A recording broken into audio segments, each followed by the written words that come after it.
Hello and welcome back to my food-themed tapestry square sweater. This is part 15, you guys. That's the plan for the sweater. One food item for each one of those squares. And it's a rainbow sweater, so lots of food, lots of colors, lots of rainbows. Today's part 15, which means this is halfway officially. And hopefully you can see what's going on for today. It is a milkshake. Now, fair warning, I actually ended up editing this a lot, so that's actually what we're gonna do, but I edited it a lot off camera. Sometimes I stop recording the actual making of the pattern and then decide that I hate it, and then I go in afterwards and I don't record that. So anyway, today we're looking at a strawberry milkshake, and there's gonna be a little cherry on top. I'm gonna spoil it right away. Cherry on top, of course. Don't think I forgot, okay? And it's a strawberry milkshake, one for the colors, because I think pink is just really cute, and two, actually, because strawberry milkshakes are one of my favorites. I don't know if that's controversial, but it's true.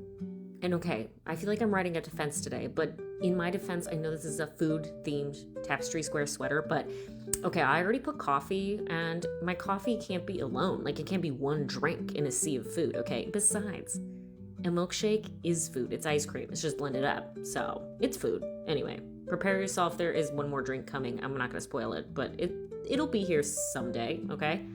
Now let me actually talk about the process. It wasn't too bad. I mean, it was one of those ones where there's a lot of strands, it gets a little tangly, but it really wasn't the worst one. So I whipped this thing out maybe in about an hour just for the base of it. And then I knew I had some plans I had to get through on top. So here is the base.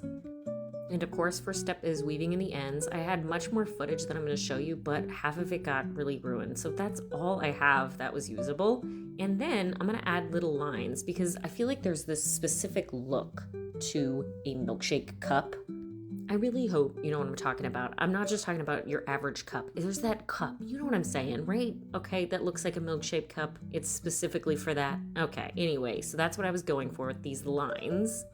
I'm just really trying to emphasize that shape and give it that milkshake cup look, okay? I don't know how to describe it. Is there a word for that cup? Maybe there is, but that's that. And then, I already spoiled it, of course, cherry on top.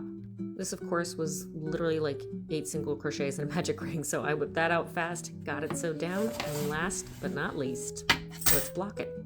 I can always tell how weird my tension was that day depending on how much I have to stretch the square to get it into place where every other square is. This one was really easy, so I must have been relaxed that day. But some of them, I can tell I was feeling tense. Last step is just spraying it with a little water, and here we are. The milkshake square, number 15, marking halfway. Thank you so much for watching, and I'll catch you in the next one.